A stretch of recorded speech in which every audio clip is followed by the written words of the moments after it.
raadiyoo sagalee walabummaa Oromiyaati. Raadiyoon sagalee walabummaa Oromiyaa karaa marsariitii independent.oromia.org torbanitti yeroo lama kan isiniif dhiyaatu amma jalqaba. Raadiyoon sagalee walabummaa Oromiyaa akeeka qabsoo kan saba Oromoo bilisaaf biyya Oromoo walab sirna dimokiraasii faqaan bulu deebisanii gadi dhaabuuf godhamu deeggara. Akeeka qabsoo kana babal'isuufis hojjeta. Birmadummaan Oromoo dafqa dhiigaaf lafee ilmaan Oromoon dhugooma jedhee amana. Dhaggeeffattoota isaas wareegama qaalii kanaaf kakaasuuf carraaqa. Kun raadiyoo sagalee walabummaa Oromiyaati.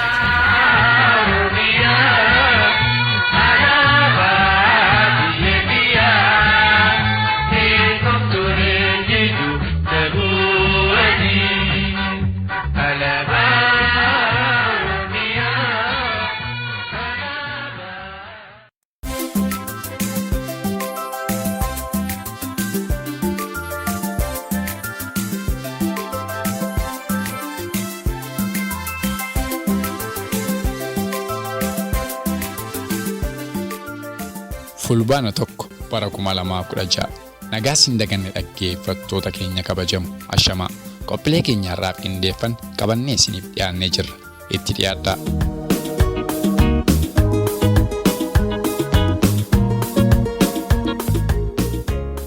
Ilmaan Oromoo naannoowwan Finfinnee lafarraa buqqa'an akka deebi'anii manni jireenyaa kennamuuf ni gaafata. Harka fuunee dhaggeeffattoota keenya kan amma dhageessan ammoo gumii abbootii gadaa Oromiyaa magaalaa Bishooftuu keessatti guyyoota 3 gaggeeffamaa ture irratti ejjennoo gumichi baafate keessaa sagalee fudhatameera. Kunis qaama oduu keenya guyyaa har'aa keessaa tokko yoo ta'u bal'inni isaas gabaasa addaa keenya keessatti kan isiniif dhiyaatu ta'a. Oduu keenya guyyaa har'aan kan isin faana turus an Odaa Sabaati. Dhaamsa raadiyoo sagalee walabummaa Oromiyaas ni qabna. Haga xumura sagantaa keenyaatti turtiin keessan waliinaa ta'u kan isiniin jedhus ani keessummeessaan keessan har'aa Bulii Bakkooti. Bal'ina oduu keenya guyyaa har'aaf gara Odaa Sabaattan sin dabarsa.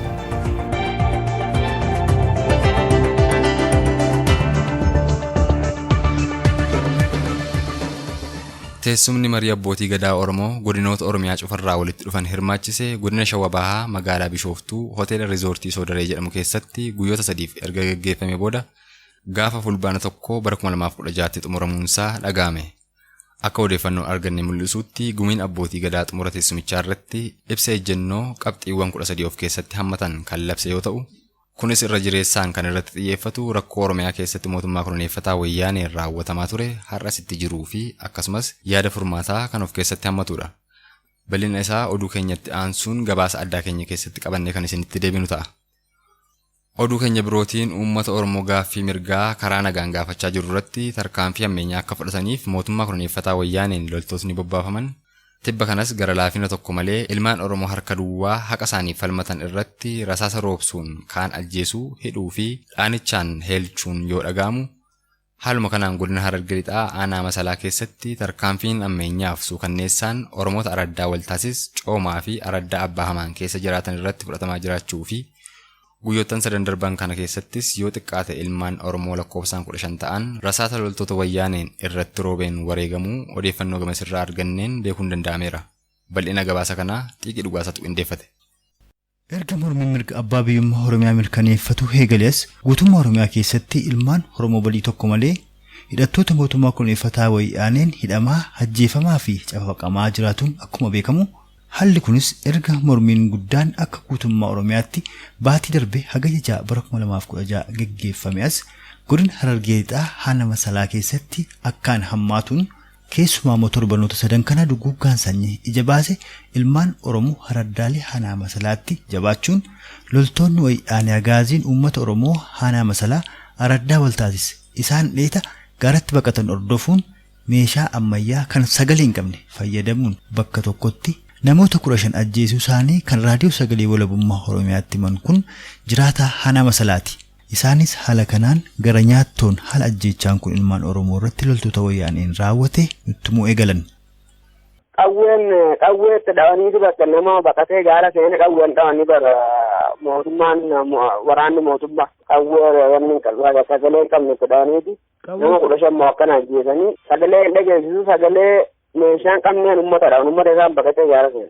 Yoomi gaa kunni? Kun amma guyyaa dheengadde. Amma namootni ajjeefaman kun lakkoofsi isaanii beekameera attam amma ammaattoo owwaalaman immoo irraa dhowwaa jiran uummata? Amma information nuge nama kaan gaara keessa kadhawan kana achi bineensifaan akkan irraa kulana jedhanii kaani tokko kanuma gaara keessa faca'e kana bineensifaan nyaataa jiru jira jedhanii dhimma information nuuf fidan guyyaa irraa.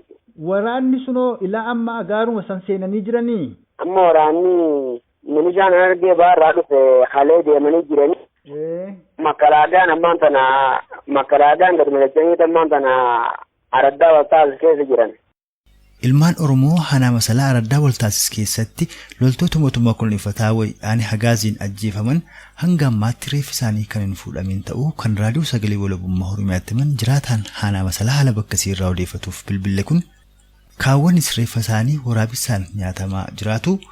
Milishoonni mootummaa koloneeffataa wayyaanee godina Harargee Bahaa garasitti geeffaman ammoo gaara seenuun reeffa Oromoota loltoota wayyaanee Hagaaziin ajjeefaman kanatti uffannaa waraanaa kaayuun meeshaa itti hirkisanii akka waan waraana adda bilisummaa Oromoo ajjeesan fakkeessuun suuraa kaasanii hojii afaan faajjii ittiin hojjechuuf shira xaxaa jiraatu.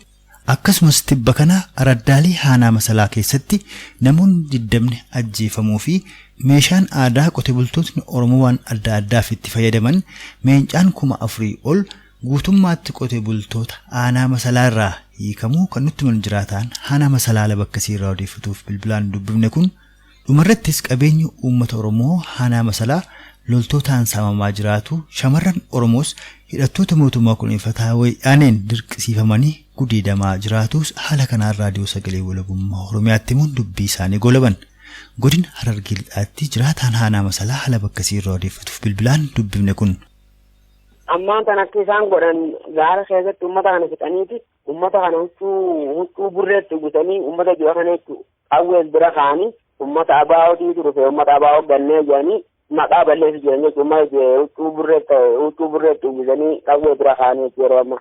Waraanni erga irra kana gaadheen gadda fixee booda Hanaa Masalaa keessa gaddeebi'ee araddaa adda addaa keessa deeme uummatarraa meeshaa kan uummanni ittiin hojjetee jiraatu meeshaa aadaatirraa sassaabaa jira jechuu odeeffannoo qabna mee isa kanoo. Amma aradduma waltaasii araddaa jannataa keessatti mancaa hanga 4,000 takka galee shugguxii illee akkasumatti waltaasirraa hanga shugguxii 60 takka isaan fuudhanii jannatirraa akkasumas fuudhan jechuudha. Shugguxii fi mancaa fi eeboo fi waan qarate guutti irraa guuranii aanarra galchan waan laafee miti. Amma akkasuma jalqabatee qabeenyi namaa kun akka mootummaa hin jirretti qabeenyi namaa garafamaa ture jechuudha. Qotee bulaan hundinuu mana dhufee deeme warri suuqii qabu hundi lolee biraa deemuutti caccabsanii qarshii fi sijaaraa fi hardi hunda guuranii fedhan jechuudha. Amma yeroo meeshaa kana guuran halkanmoo guyyaa guuru warri kana guuran kun agaaziidha moo milishoota? Milishootuma Harargee Baatii dhufanii guuraa ture.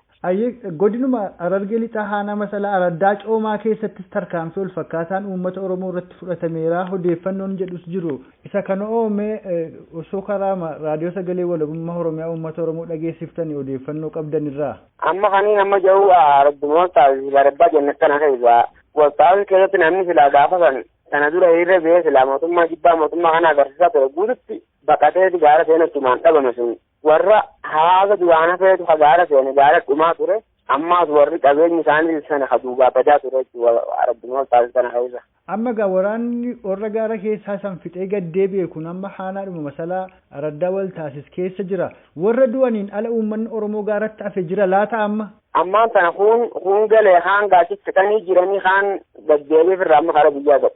Eechirraa baqatanii kutan kun warri poolisiin ijoollee qabdee ni gudeessu. Amma qabeenyi namaa cabsaatuma sanii ijoollee idilee garte gudeeddaa irra raawwatanii haalli isaan irraa raawwannan jiru. Amma olumaa gala torban lamaan kana keessatti lubbuun uummata Oromoo Hanaa Masalaa keessatti wareegamee agam ta'a? Ammaan tana abbaa amaanii fi araddaa waltaasii keessatti ammaan tana kan nuti informaasiin nugee nama araddaa waltaasii keessatti nama 15 abbaa amaan keessatti nama 5 waliigala nama 20 jechuudha. Amma galumaa gal haalli Hanaa Masalaa keessa jiru hamaadha jechuudha. Amma nuti haalli torbaan lamaan kana as keessa Hanaa Masalaa keessa ture haala yaaddee gara lubbuu jireenyaa bakka itti waan dhabnee haalaan milishaa fi poolisiin makalaagaa kana makiinaa afurtidanii achi walitti qabanii akka dirree waraanaa godhanii jiran jecha yeroo ammaa tanaa kana keessatti haalaan yaaddoon qabamaa jira. Garuu akkanumaa hojii qabsoon itti fufaaf duuba deebuun hin jirtu ammaan tana haala kanaan.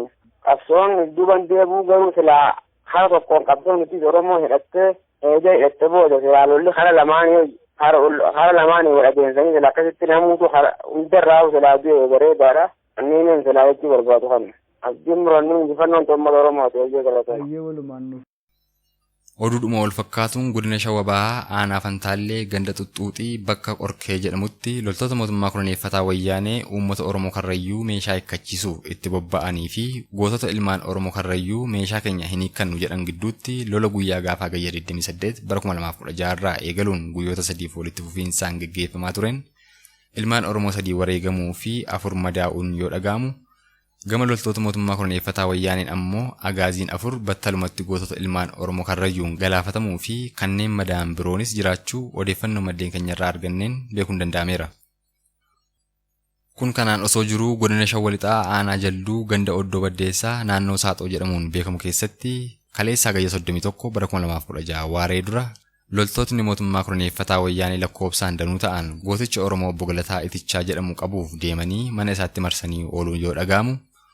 Goonni Oromoo kunis diinatti harkaan kennadhu jechuun loltoota diinaatti dhukaasa baneen hooggana loltuu agaazii tokko galaafachuu fi yeroo dheeraaf erga ofirratti lolee boodas dhumarratti rasaasa fixuun of wareeguunsaa dhaga'ameera. Xiiqiin dhugaasa ammas waan qindeeffate qaba. Godina Shawaa Lixaa aanaa Jalduu ganda Oddoo Baddeessaa naannoo Seexoo jedhamu keessatti goonni Oromoo lubbuu saaqaalee bakka buusan qabne saba isaaf haarsaa godhe Obbo Galataa Itichaa kaleessa Hagayya 31 bara 2016tti loltoota wayyaanee isa qabuu dhaqan ofirraa loluun hooggana waraana wayyaanee tokko galaafatee ofiis wareegamuusaa dhageenye seenaa goota kanaa qoratuuf gamasitti bilbille. Namni aanaa Jalduu irraa bilbilaan dubbifne kunis aanaa Jalduu keessatti erga mormii mirga abbaa biyyummaa Oromiyaa mirkaneeffatu eegalees gootonni ilmaan Oromoo danuun hanga kaayyoo kaaneef galmaan geenyutti manattuu hin deebinu jechuun gaara seenuu fi mormiinis akka itti fufetti jiraatu kan dubbatan namni kun goonni Oromoo Obbo Galataa Itichaa lola ganama sa'a 3 irraa hanga galgalaatti loltoota wayyaanee lakkoofsaan danuu ta'an waliin erga taasisee booda kan ajjeesee ofiis wareegamuusaa akkasitti raadiyoo sagalee walabummaa Oromiyaatti himuun dubbii isaanii golaban. Egaa gootichi kun baay'ee mootummoota darban keessatti irree dargii keessatti irree didaa fi mormata nama diinaan jilbiifanne durbaanuu nama diinaa galaafataa turedha nama jedhamudha. Galataa Itichaa kun amma aanaa Jalduu magaalaa Goojjoo irraa iddoo Oddoo Baddeessaa iddoo Seexaa jedhamu sirriidha achittidha. Namichi kun kan dhalatee guddate jedhama. Ammas diinni kun irratti qindaa'anii dhaqanii mana isaatti baasuu dhaqaniitudha. Waan kaleessatti baruu kana ganama keessa sa'aatii 3-4 gidduutti diinota keessaa nama tokko ofirraa galaafate. Naannoo sanatti humna guddaa irratti bobbaasuudhaan naannoo meeshaa gurguddaa kan akka matarayyeesii kan akka boombii irratti dhukaasuudhaan naannoo sa'a 9 keessatti lubbuu isaa kan galaafatamte kaleessa galgala kaleessa gara sa'a 11 sirriidha. Gootichi kun yoo xiqqaate aanaa Jalduu fi aanaa Bakkee iddoo jedhamu tokko kana gidduutti lafti sun kan argamu aanaa lachuurraa diinonni kun wal guddisanii itti bobba'anii naannoo nama 100 hin ta'u jedhama. Naannoo lubbuu isaa baatu sanitti naannoo nama 100 guutan jedhama.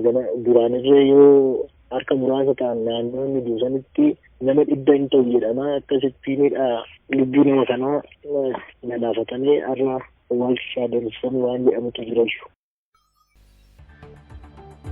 Oduun keenya har'aaf qindeeffanne hanga kana ture.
Amma kan isiniif dhiyaatu gabaasa addaati dhaggeeffattoota keenya jaallatamu. Muummeffannaan gabaasa addaa keenya guyyaa har'aas teessuma gumiin abbootii gadaa Oromoo dhimma nageenya Oromoo fi Oromiyaa mootummaa koloneeffataa wayyaaneen boora'ee irratti hundaa'uun guyyaa gaafa agayya 30 bara 2016 irraa hanga fulbaana 1 bara 2016tti erga taasisanii booda ibsa ejjennoo gumii kanaan ba'e kan of keessatti hammatu ta'a. Kanas ollaa sabaa akka ittaanutti isiniif dhiyeessa. Ragaan sagalee teessumicha irraa argannes ittaanuun kan isiniif dhiyaatu ta'a.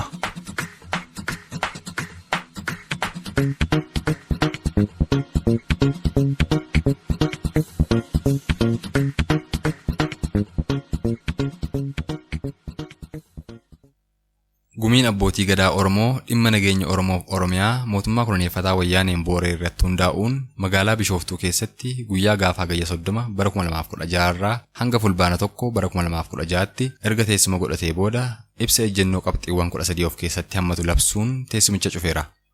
Ibsi ejjennoo gumii abbootii gadaa Oromoon beekunis nuti abbootiin gadaa Oromoo rakkoolee hawaasummaa, diinagdee fi siyaasaa hiikuuf mootummaa fi uummata gidduu taanee hojjechaa turuun keenya ni beekama. Keessattuu rakkoolee nageenyaa biyya keenya keessatti uumame ilaalchisee yaada furmaataa akka mootummaaf dhiyeessinetti guutummaa guutuutti hojiirra oolee hin jiru.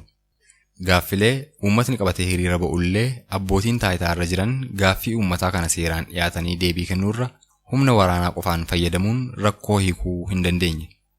Sababuma kanaan yeroodhaan reebichi, ajjeechaan, hidhaan uummata keenya miidhaa jira. Kanaafuu shakkii qofaadhaan hidhaa fi reebichi ajjeechaan hammaachaa jira. Ammas irra deebinee yaada furmaataa kan kenninu haala armaan gadiitiin ibsa ejjennoo qabxiiwwan 13 qabuun ibsina. 1.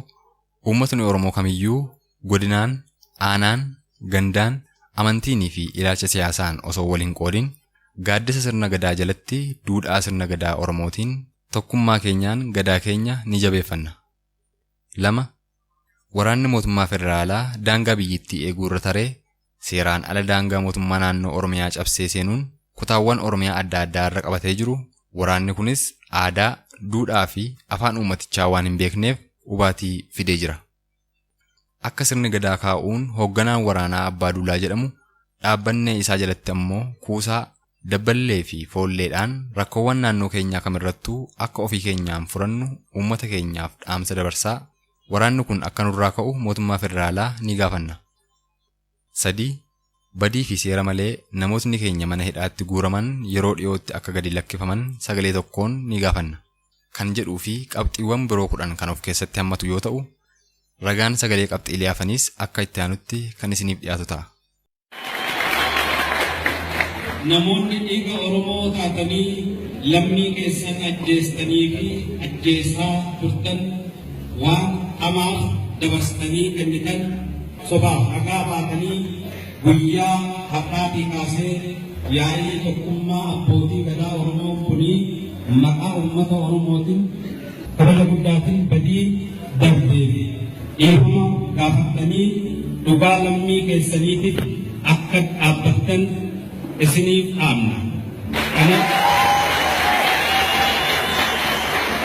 Kanarra dabree kana booda rogocha kana yoo raawwattan lafee fi dhiigni ilmaan Oromoo akka safuu safeeffannaa sirna gadaatiin isin gaafata.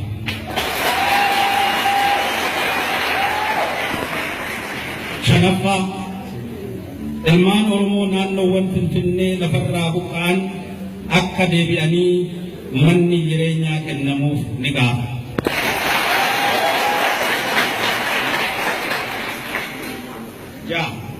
Irreecha hora Finfinnee akka nuuf deebi'uuf fulbaana 24,2009 uummanni Oromoo fi abbootiin gadaa achirratti argamuun akka kabajannu beeksisaa akka nu mirkanaa'u ni gaafanna.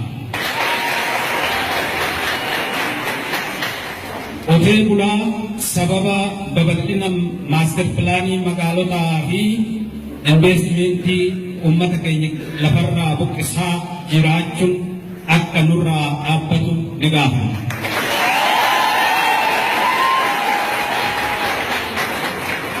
Saddeet hojii dhabdummaa naannoo Oromiyaatti babal'ataa jiruuf naannoowwan magaalotaa fi Finfinnee jiruutti dargaggoota yuunivarsiitii fi kolleejjii irraa eebbifamaniif rakkoo hojii dhabdummaa daranamaa haalli mijaa'u deeggarsi barbaachisaa ta'e akka godhamuuf ni gaafata. Nuti uummanni Oromoo sabaa fi sablammii ollaa wajjinii jiran waliin nagaan jiraachuu barbaanna. Sababa daangaan keenya sharafamaa jiruuf uummanni keenya sabaa fi sablammii ollaa jiru waliin walitti bu'aa jira. Kanaafuu mootummaan karaa lachiinuu laaluun furmaata akka kennu ni gaafata. Kudhan sirni gadaa Oromoo safuu safeeffannaa isaa ganamaa eegee caasaa qabuun akka ijaaramuu fi kan ijaarame jiru jabinaan akka itti fufuu uummata guddaa saba keenyaaf kallattii hundaan cimsinee haa hojjennu. Sirni gadaa Oromoo sirna ittiin bulmaata Oromoo karaa nagaa fi tasgabbii qabu qabeenyummaa diinagdee hawaasichaa kan mirkaneessudha waan ta'eef sirni kun jabeeffamuu kan qabuu fi kan itti bullu ta'uu uummata keenyaaf dhaamsa dabarsu.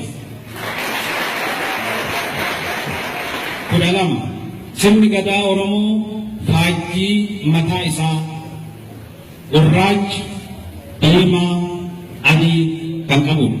Kanaafuu uummanni Oromoo fi uummanni ayyaana irreechaa fuuldura keenya ayyaana irreechaa uummata keenya keessatti kabajamu irratti faajjii kanaan ala alaabaa dhaaba siyaasaa kamiyyuu qabatee akka hin dhufne ni akeekkachiisa. Afaan Oromoo afaan hojii federaalaa akka ta'u ni gaafanna.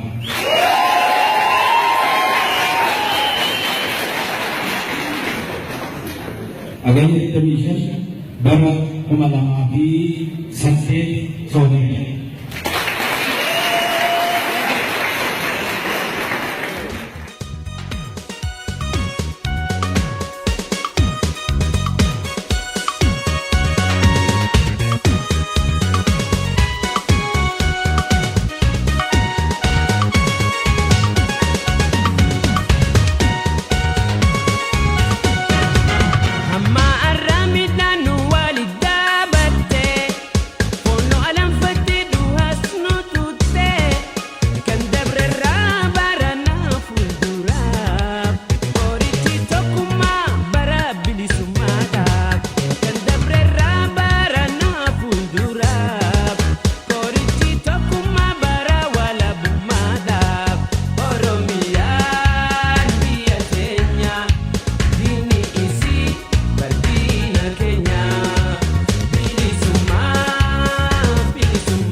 Turtii hagammaan waliin qabaataa jirtaniif kabajamaa dhaggeeffattoota keenya.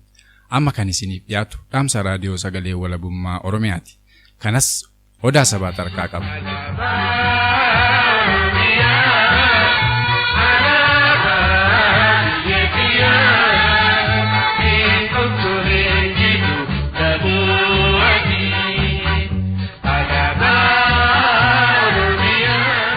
Mootummaan koloneeffataa Itoophiyaa amma aangoo impaayiriitti of harkaa qabu murni wayyaanee akkuma baroota darban ilmaan saboota koloneeffatamoo biroo dabalatee lubbuu ilmaan Oromoo lafarraa duguugaa ture har'as tooftaalee garaa garaatti gargaaramee ilmaan Oromoo irratti duguuggaa sanyii raawwachaa jiraachuun isaa beekamaadha. Tooftaalee koloneeffattootni wayyaanii gargaaramanii lakkoofsa ilmaan Oromoo impaayiriitti keessaa hir'isaa deemuun dhumarrattis dachee Oromiyaa irraa dhabamsiisuuf baafatan keessaa kanneen ijoon seera itti baasanii ilma Oromoo dachee isaa irraa buqqisuu, beela, dhukkubaaf hiraara jireenyaan godansisuu fi kan didee falmate ammoo rasaasaan rukutanii ajjeesuuf mana jireenya ilmaan Oromoos mana hidhaa keessa taasisuu yoo ta'u, tooftaan inni lammeessoon ammoo ilmaan Oromoo keessumaayyuu dargaggoota adda waraanaatti hiriirsuun ficcisiisuu akka ta'e seenaalee kaleessaa irraa dhugoomfachuun ni danda'ama.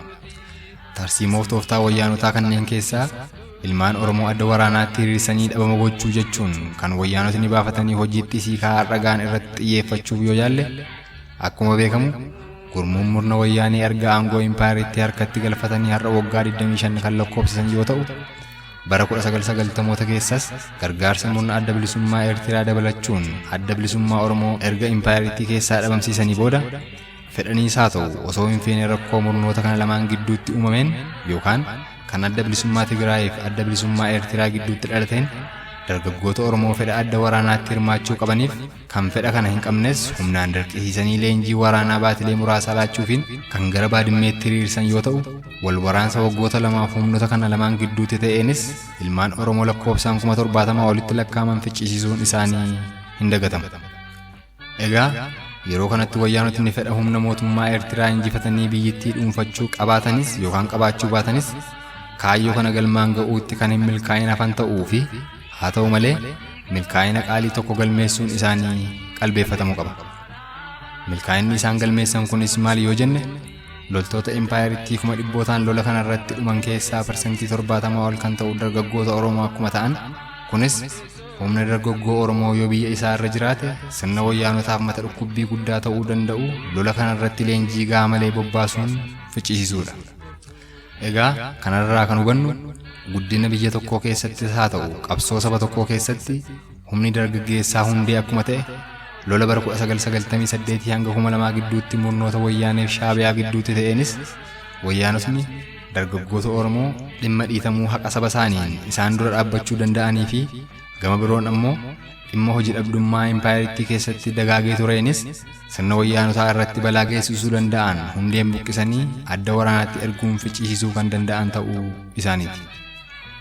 Wayyaanotni balaa hanga kanaa ilmaan Oromoo irra erga geessanii boodas kan nagaa jedhanii ta'an osoo hin taane sana boodas yeroo adda addaatti dargaggoota Oromoo adda waraanaatti leenjisuun maqaa tasgabbii gaanfa Afrikaa eegsisuu jedhuun biyyoota akka Somaaliyaa fi dhiyeenya kana ammoo gara kibba Sudaaniif kabiroo keessatti bobbaasee galii isaan ji'ootaan mootummoota gamtooman irraa argatanis parsantii 70 ol murachuun ilmaan Oromoo kireessuun galii argatu kanaanis meeshaalee lolaa ammayyaawaa bitatee agaazii Oromiyaa keessa bobbaasuun dargaggoota Oromoo barnoota irra jiran dhabamsiisaa kan jiru ta'uun gocha wayyaanotaa kabiroo ifee mul'achaa jirudha.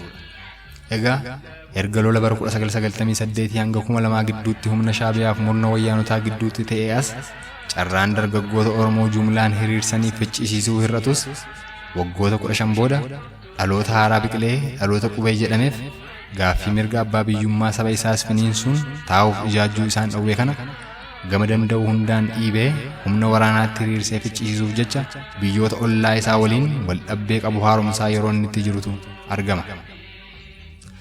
Kana irraas wanti hubatamu yoo jiraate wayyaanotni humna alaa yookaan biyyoota ollaa waliin wal waraansatti seenuun galii isaanii maa'ee dhugoomsuu kan hin dandeenye ta'uu hubatanillee galii isaanii kabiroo dhugoomsuu kan danda'an ta'uu isaaniiti. Innis waanuma wal fakkaataa humna biyya keessaa sirna isaaniitti danqaa uumuu danda'an humna dargaggoota adda waraanaatti ergee ficcisiisuun tasgabbii biyya keessaa argachuu fi kanneen sanarraa hafuu malanis ilmaan Oromoo abbaa biyya isaanii ta'uuf falmatanitti hiriirsuun wal ficcisiisuuf kan karoorfatan ta'uu dhugeeffachuun kan nama dhibu miti. Yaa dargaggoota Oromoo, hagam haalli jireenyaa ulfaattus, hagam hojii dhabdummaan dararaa jireenyaa argitus, hagam barattee galma ga'uu baattus haala kana keessatti akka kuftuuf tole jedhee kan si dirqisiise shira wayyaanotaa ta'uu hubachuun biyya kee Oromiyaa walabomsuuf yoo ta'e malee daangaa habashootaa eegsisuuf saba kee Oromoo bilisa baasuuf yoo ta'e malee dantaa koloneeffattoota Habashaa eegsisuuf adda waraanaa kamittuu hiriiruu irraa of qusadhu. Kasaaraa jireenyaa hojii dhabdummaan keessa seente keessaas ba'uu kan dandeessu humna waraanaa mootummaa wayyaanee dabalatee kan dhaabbilee habashootaa birootti hiriiruun osoo hin taane adda waraanaa biyya kee Oromiyaa boojuu habashootaa jalaa baasuuf godhamutti hiriirte diina kee koloneeffataa wayyaanee gaafa dachee Oromiyaa irraa buqqiste ta'uu dhugoonfadhu. Dammaqi, wal ijaari, hidhadhu. Haala siif danda'ame hundaan waraana wayyaanee dachee Oromiyaa weeraree jiru irratti tarkaanfii ilaalisaa fudhachuuf hiriiri. Oromoon ni bilisooma, Oromiyaanis ni walaboomti. Raadiyoo Sagalee Walabummaa Oromiyaa.